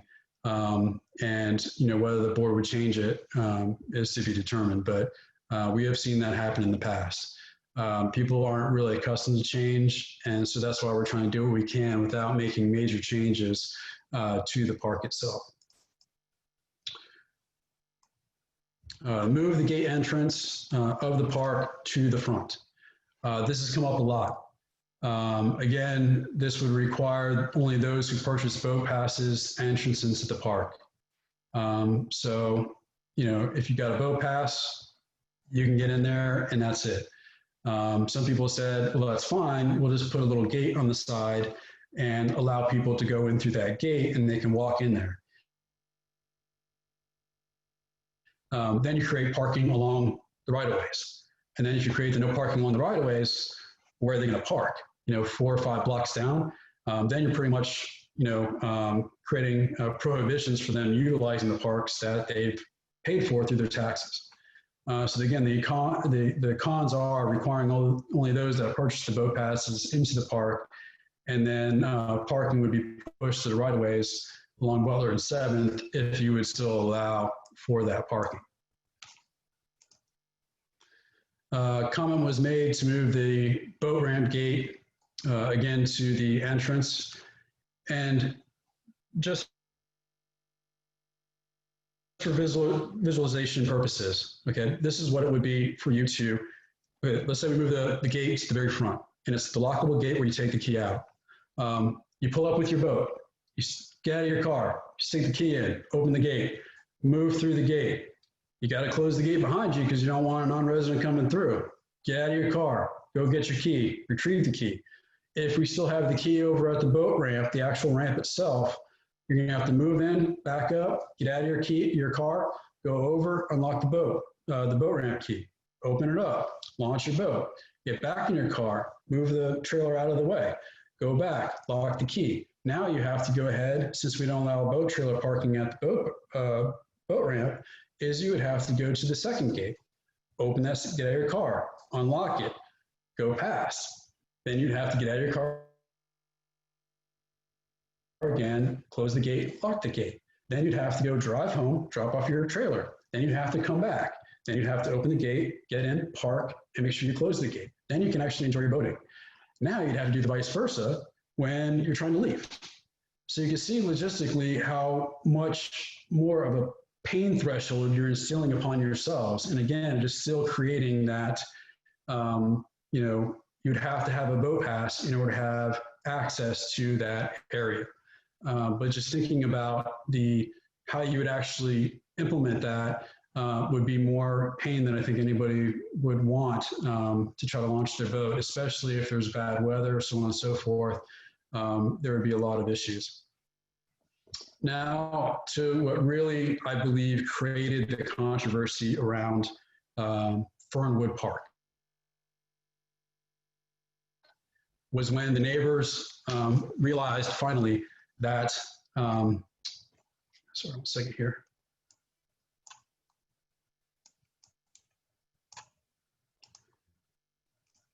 The best thing about Zoom is I have to be admin and presenter at the same time. The real issue, I believe, that has come up is the boardwalk. Bird Island issues have been Bird Island issues since I've been here. And I think that I presented that we are not only doing everything that we can from an interjurisdictional manner to solve that issue, but from our own standpoint with the off-duty, the camera system, and with the cooler checks. So we're doing everything we can to prevent any more shenanigans or that being a drop-off point, and make sure that that is known as, what used to be known as a drop-off point for people to, get onto the island is no longer going to be that way. And with the punishments that we're going to be putting on to people that abuse that right or that privilege, hopefully that does that as well. So with the current boardwalk that was proposed by and recommended by Parks and Recreation, excuse me real quick. Had a little Rubio moment where I needed to clear my throat. Their whole intent is to build amenities that attract people to a park. And again, that can be seen as a pro and a con. It can be seen as a pro to those that don't have access to lakes, that don't have lakefront properties. And it also can be seen as a con to those people that live within a two-block radius of Fernwood Park. So the pros is, again, it's an added amenity to the park for all the residents, and it'll attract more people to the park as a passive recreational item. The cons, it's going to attract people to the park. The argument was made it's going to create more issues with juveniles as it would do with Lake Street. I can't argue against that. That is something that would probably happen. Again, kids congregate at parks. That's where they go. We did it as kids, and our kids are going to be doing the same thing. So that's a fact of life. But we can control exactly what amenities are out there and what they look like. So there's either better visibility to what's going on, or it's more restricted to where we can control it better. With that design as it stands right now, the conceptual design, there's more permitting that's going to be needed because it goes past normal high water elevation. More people will use it as a jump off for Bird Island. I can't disagree with that assessment. More traffic at the park. You create an amenity that is going to attract people. Yes, there is going to be more traffic at the park. And the removal of more vegetation. Yes, it's already required removal of vegetation, but the vegetation that was removed was invasive. And we would look to add more vegetation like cypress or any other type of vegetation along that route. And also, I think the intent for the boardwalk was to have maybe some lanyards or placards that say, like you see on the Oakland Nature Preserve or any other boardwalk, look out for these types of birds, look out for these types of trees, these plants, these fish, stuff like that. That would be the intent of a long boardwalk. But are kids going to, go out there at night? Yes. Are, teenagers going to go out there? Yes. Are adults going to go out there? Yes. And that's the pros and cons of having an added amenity at a park.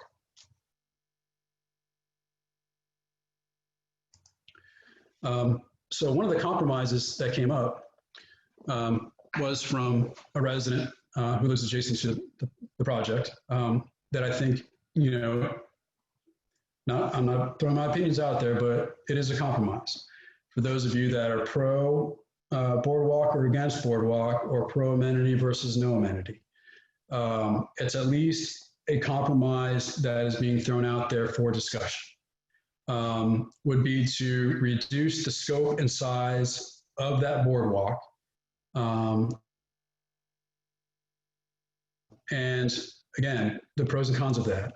The pros, you still have the added amenity to the park for all residents to enjoy. You're going to attract more people to the park to view the lakes and events at the park. Yes, it's on a smaller scale, but you still accomplish the goal that you originally had intended with the larger boardwalk. Less permitting. You're more landward. You're not more into the normal high water elevation or further out into the lake. And the cost would be less, which means that Parks and Recreation would be able to use their funds in other areas for other amenities for us to enjoy, because I know they have a long list through the IDG plans that they want to do. The cons, again, is smaller and less area to view the lakes. But again, that's where you talk about compromises and whatnot.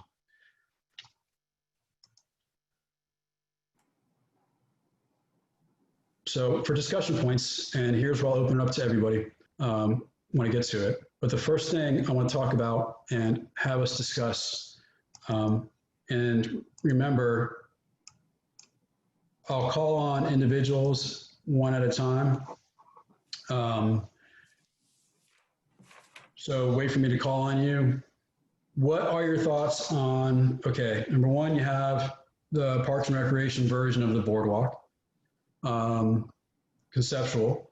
Number two, you have what has been presented by a local resident as far as a scaled down version of the boardwalk. Or are you not in favor of any boardwalk? Knowing that, this is where we get into, okay, well, how many people are in favor of, let's say A is the big boardwalk, B would be the scaled down version, and C is the no boardwalk at all. So let me get into just some discussion, and then if you guys know how to use Zoom, what I can do is, if you want to go ahead and raise your hand. If you want to go ahead and raise your hand, if you'd like to talk, I'll give each person 3 minutes, but remember, direct it towards me. Do not direct it towards any other member. Don't direct it to Parks and Recreation. This is not supposed to be animosity between anybody or finger pointing at anybody. This is supposed to be a productive discussion on, where do we get some compromise? And from comments from the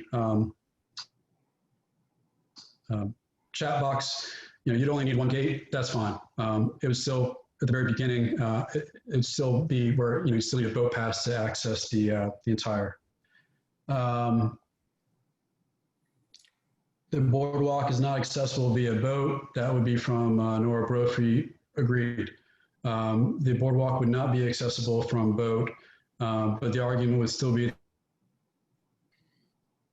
there that people would use it to jump off into the water or to climb down and then get into the water to get to Bird Island. So with that said, I'm going to scroll through. Mr. Stroop, do you have any comments?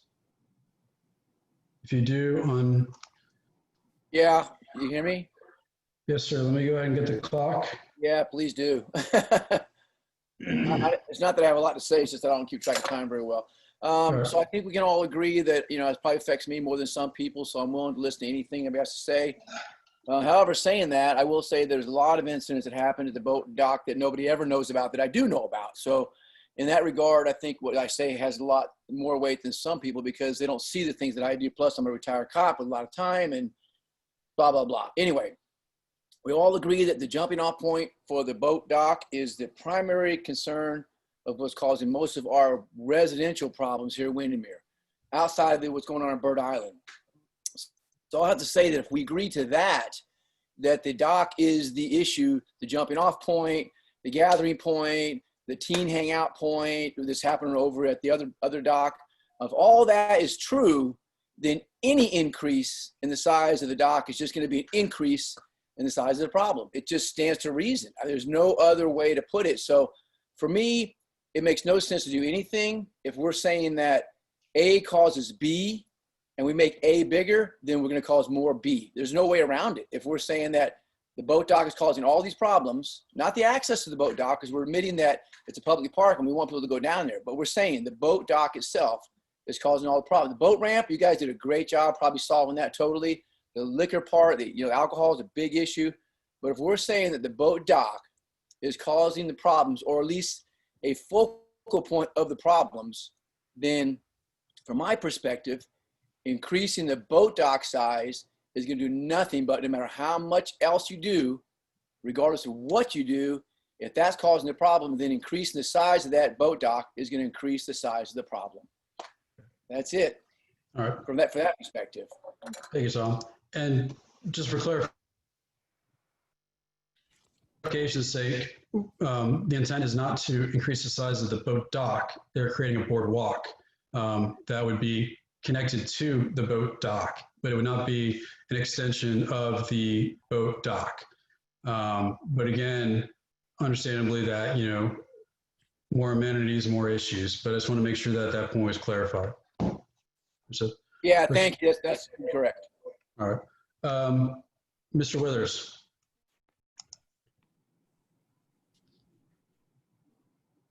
My comment would be we're facing a pandemic and we haven't seen the economic crisis we're going to be facing with the government's all out of money.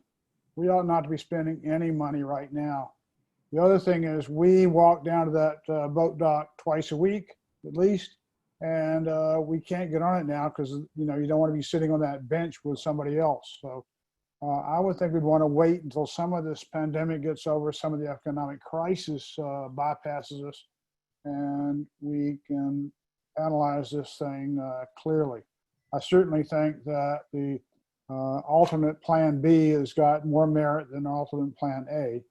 And but I also would disagree with Tom slightly. Right now we get two boats, one on the south side, one on the west side, waiting to use that ramp. And with only one bench out there, it's there's no place for someone to just sit and watch the sunset. So somehow if you could get two benches out there, it'd be nice, but that's the only suggestion I would make. Thank you. All right. Thank you, Steve. Robert, this is Yes, Jim sir. Willard. Can you hear me?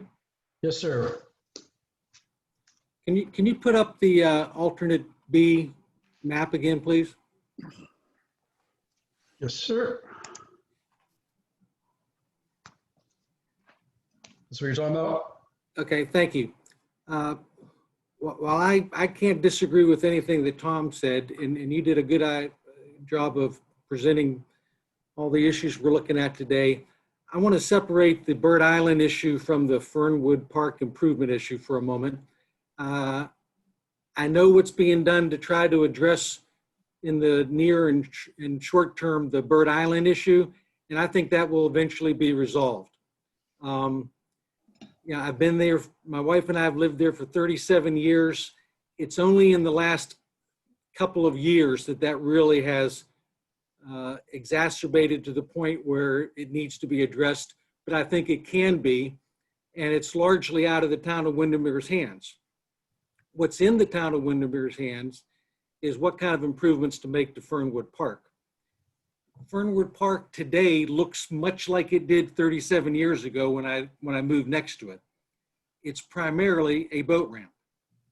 And if we're going to retain the use of it as a boat ramp, which it has functioned historically as and done a good job for, we simply need to recognize that it takes some space. And you need space for the trailers to come in, for the people that are using the ramp to park the cars, for all the emergency vehicles, and the law enforcement that park there regularly or need to in the event of an emergency. You now have an expanded retention area that you need to address. And then we're just running out of space. So, you know, not to mention the need to have an area for potential debris collection in the event of an emergency. So when you take those needs together, you simply don't have a lot of parking left, certainly not enough to accommodate a very significant boardwalk that is going to inevitably attract a lot of non-resident use and not just resident use. But when you balance the competing interests here, including my neighbors and myself, plus the interests of the town, there's no question that enhancing the ability of residents that don't have access to other lakefront property to come down and enjoy the view of the lake is a positive thing. And I think that's a laudatory mission. And if that's the goal of the committee, it's fine. But the goal is not to just make as big an improvement as you can simply because you can. It has to focus on a need. And I don't know that we've done any, major effort to survey the residents of the town to see what kind of, up until right now, this charrette, the extent of any improvements that are needed. And so therefore I propose that additional benches that would triple or quadruple the number that are there right now is a reasonable sacrifice. Keep it out of the wetlands so you'd have no permitting issues whatsoever. You just put it on the edge of the upland area in an area that has a clear view of the lake, and would be primarily attractive to residents like the Withers that walk down there occasionally and want a place to sit down and look at the lake and certainly be of additional assistance to boaters that want more than one bench to sit on while they're launching or retrieving a boat. But what the area has always needed is a more defined parking area, because it's simply, people park all over the place. There's no definition at all right now as to where you can park. Mr. Williger, 3 minutes are up, but okay, anyway, we will be addressing those are parking my major in the next discussion item. All right, thank you so much. Anime Klotz, I know that you have your hand raised. I'm just going to go down the line just so everybody has a chance or an opportunity to speak if they so should choose. Nora's iPad, I'm assuming this is Nora Brophy. You can unmute if you want to speak. If not, I'll move on. This is Anime Klotz. Thank you, Robert. Thank you for your detailed presentation of all the issues. I agree with what Tom said, with what Stephen said, and with what Jim said. I live on 632 Butler Street. I'm directly adjacent to the park. I'm not on the lake. I have a bird's eye view of everything that happens down there. I could use up well more than 3 minutes to discuss that. But I took a few notes that I just wanted to bring up. And one issue with Bird Island and Bird Island being shut down, and I fully support that, is, Robert, you said that, more likely than not, they will find another place to go. And I'm concerned that they will moor up to our boardwalk, particularly the platform.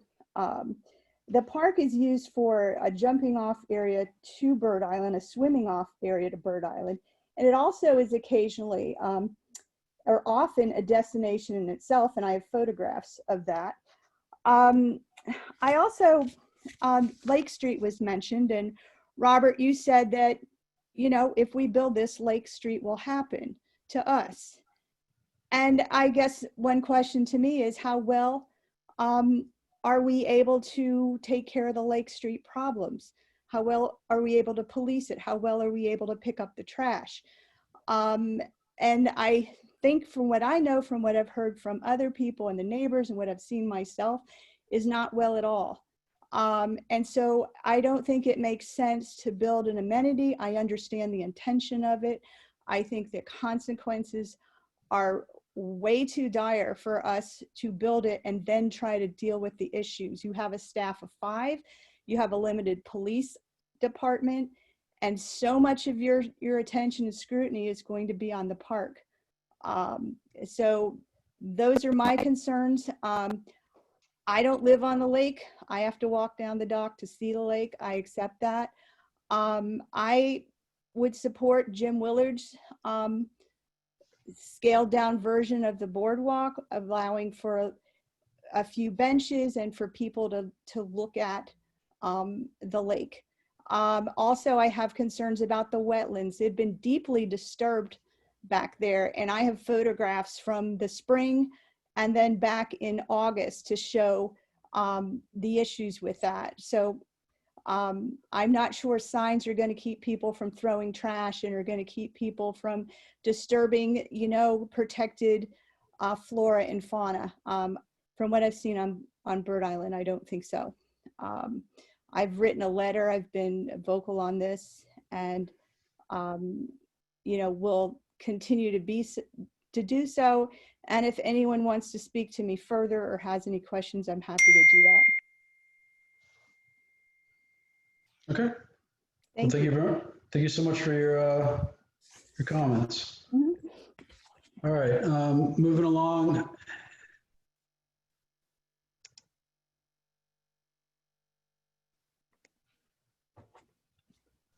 Nora, are you still on? Nora Brophy? I'm on, Robert. Yeah, sorry. No, I didn't want to speak. I was just, a call came in. I was just trying to mute myself. I might have hit the wrong button. Sorry. No problem. Do you have any comments or questions? You know, just that Parks and Recreation works very hard to try to make these parks beautiful and useful. And, you know, this park in particular was deeded to the town of Windermere as a park 100 years ago. So it's its 100th anniversary, but we've never used it properly. It wasn't deeded to the town to be a boat ramp or a place to dump debris. It was deeded to the town as a park. And, you know, the committee feels like we should celebrate it and make it a park that is functional for the residents. So that's it. Thank you. All right. Thank you. And again, we're here to hear from both sides, whether you agree or not agree. We just want to hear from everybody. Going down the line here. Kathy is raising her hand very aggressively, I might add. All right, unmute Kathy and go ahead. I'll start your 3 minutes. Okay, didn't know if you could see me over there. Yeah. I agree, obviously, with all my neighbors, Tom and Jim and Anna Mae, that we're concerned about a very large scale boardwalk. We feel like that is just doesn't suit our neighborhood park. We're not on 535. This is a small little neighborhood. So understanding that we want to open the park to more people, I support the smaller version. I feel like it's appropriate. And as far as the other one goes, I'd have to speak about this platform that you're talking about, because my husband and I are completely panicked about it, because it's going to be right off our property. And all we could see is kids coming down there all days, all hours of the day and night. And who's going to be there patrolling? Are you going to have a camera right down on that platform as well? You're hardly even going to be able to see it from the front of the park. And I know in the past when Bird Island first started, we talked to everybody about the noise factor. We were told by law enforcement that there was nothing they could do to tell people to turn down their boom boxes, et cetera. So this is what's going to ensue over here next to our property. And I just feel already voices carry so much. Sometimes we think there's people right next to us and they're all the way up there by the sheriff's ramp. So I just see it being nothing but a nightmare for us and completely ruining our tranquility. I really do. So I hope you all will consider that and go with the smaller one. Thank you. And again, this is not a formal town council meeting. So no votes or anything that will be taken today. We have another charrette with on September 23rd. So it'll be brought to Parks and Recreation, take a look at, see if they want to amend their plans or recommendations, and then any future town council meeting they discuss this or do a workshop, we'll let everybody know. All right, going down the line, I have Phil.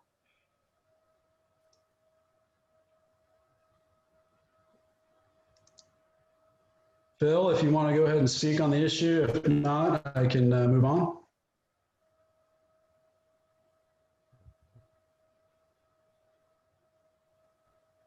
Going once, Phil, going twice. All right, moving on.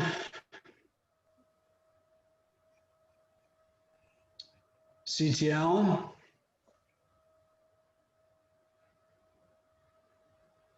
Nope, nothing to say. Okay.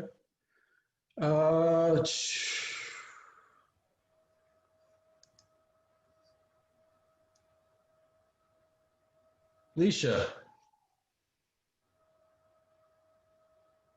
Leisha or Dean? Robert. What's that? I'm assuming she said no comments. Okay. And then 407-493-3505.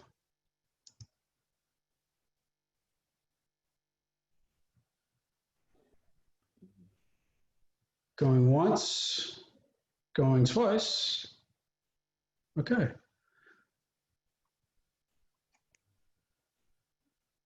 Is there anybody that I have missed?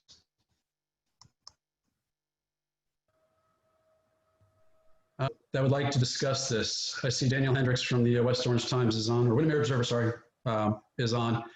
I'm sure she doesn't have any comment, but is listening very attentively and will hopefully do a great job reporting on this. Okay, so it looks like from this perspective is that the majority of everybody that is on this call is mostly neighbors in the vicinity of this.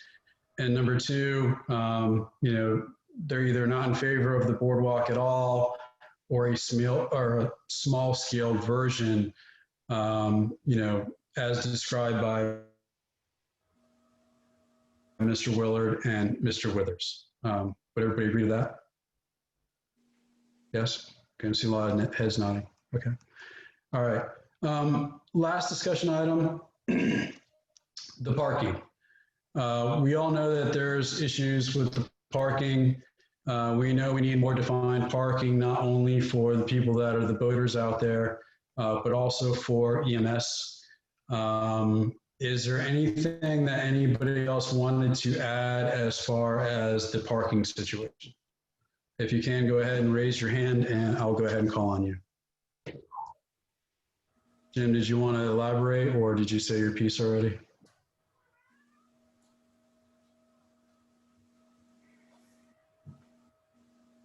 That would be making the reason I bring this up is to move the gate pretty much to where the only parking within that would be private parking, which I don't believe I'm even allowed to do because public funds were used for various items within that park. But we will do more defined parking with Parks and Recreation and with Public Works. So any additional comments? Can you hear me? Yeah, Tom. Real quick, just I was in the Marine Patrol for several years, And almost every boat ramp I go to is exclusive just for boat ramp. I don't want to start this now, but it's something to consider in the future. Public safety issue of backing boats in the same area that you have recreation. Most places now that I've gone to actually are starting to post it, saying that it's actually prohibited because of the accidents happening there. Like I said, I don't want to start that now, but it's something to think about in the future, some sort of delineation, because it is a real issue. And as you know, if you've ever backed a boat anywhere, it can be very dangerous. So like I said, I don't want to bring it up now, but it is something to consider when we're doing this longer range planning for how to do the boardwalk and all that, is that the boat ramp probably should be exclusive to just putting the boats in and no other recreational activity. Understood. All right, thank you for that. Let me go down the line. Okay, Judy, your hand is raised.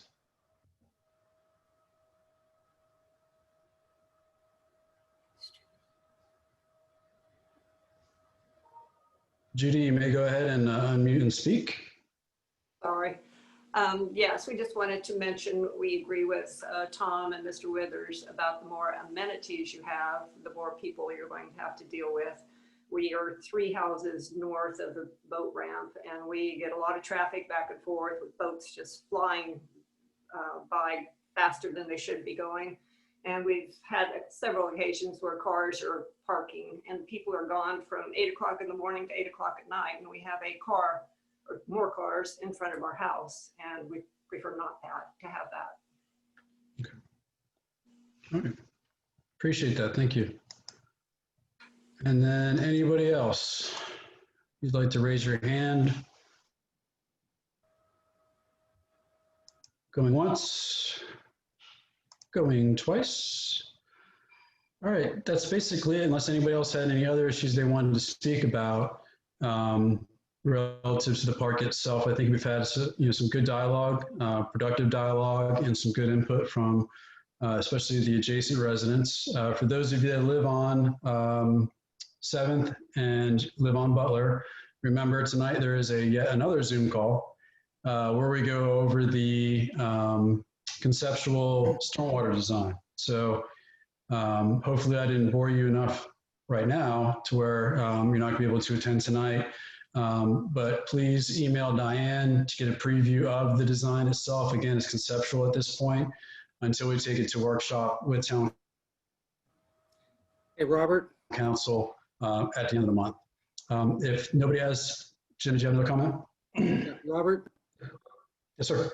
You're going to have another charrette on the same topic on Saturday, correct? On September 23rd at 6 p.m. 23rd, rather. Okay. Yes, sir. Is it basically the same program? It's the same program. And, we try to do as much outreach as possible. And we'll see how many people participate. But yes, it's you're looking for people other than the group that's on the charrette in the charrette today. Not looking for different people. The times, because right now my schedule is that I have a meeting every single night for Zoom meeting. Okay. And, with our engineers and stuff with West 2nd Avenue, Butler, Bessie. So we wanted to do a morning session if that was more convenient for people, and then an evening session for people. So we'd like as many, if you want to come back for the second session, you're more than welcome to say your piece, because again, we want to hear from both sides, people that are locally impacted and people that may not even know about some of the issues that you guys are raising at this meeting here today. Okay. All right. With that said, Robert, yeah. I've got one more comment.